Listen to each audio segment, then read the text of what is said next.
Yes, good afternoon, and apologize. This will be round two of this video. Apparently, the sound did not pick up in the first one, so I've tested the microphone, and hopefully it will all be taken care of at this point. I'm not sure exactly what happened there, but it did not seem to pick up any sound, so we'll have to see how that goes. So this week, as we're moving into the ethics aspect of culture, and leadership. It was kind of you guys kind of touched on it in the class before, talking about how leadership impacts ethics overall. So let's take a look at in our first discussion question for the week, because there is four this week, um, is basically what ethical demands on leaders would you add to those that identified to this week's reading.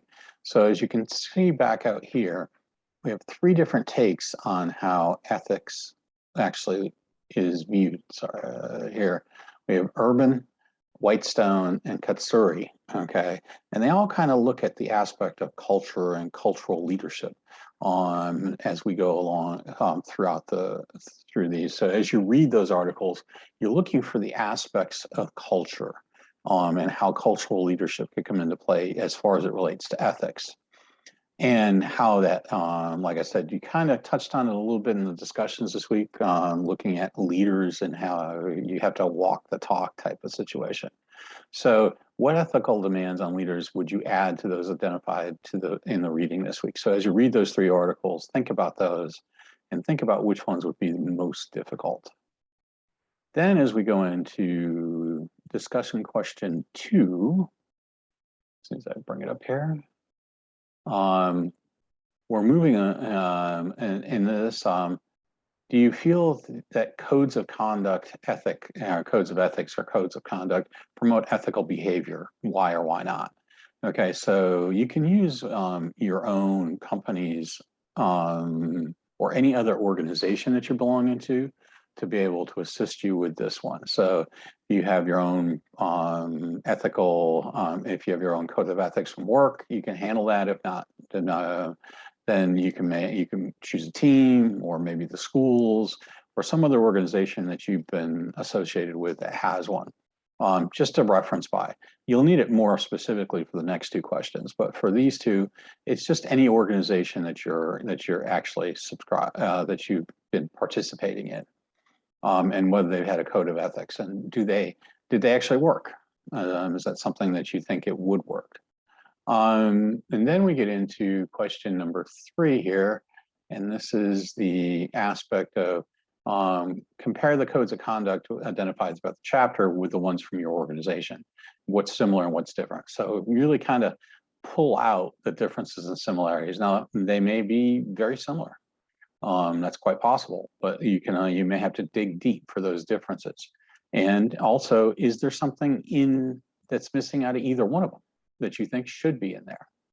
For all those types of questions. And then the last one this week for question number four, lucky question number four, we have here, what are the core values of your organization? So how well would they be publicized and supported by the leadership? So this is where we're looking at the aspect of true cultural leadership. So core values are those things that are driven from your mission statements. Okay, and you're driving in from the mission statement. So you take a look at those and say, hey, these are this is what we believe in. These are our true hardcore standards. Okay, we won't deviate from them. I like to use the example here of Starbucks.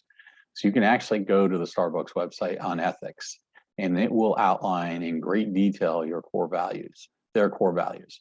One of them being, sustainability. Another one is being socially responsible. Okay. And then how well do they publicize or support that? And how well is it supported by the leadership? Obviously, in the Starbucks case, it's fantastically, from an example standpoint, really definitely has supported by the leadership, and it's super publicized. I mean, it's definitely out there. So you really want to kind of take that into consideration and see where your core values of your organization are. and then see and add that to our discussion for this week. As usual, if you have any questions, feel free to reach out and I'll be glad to help you with it.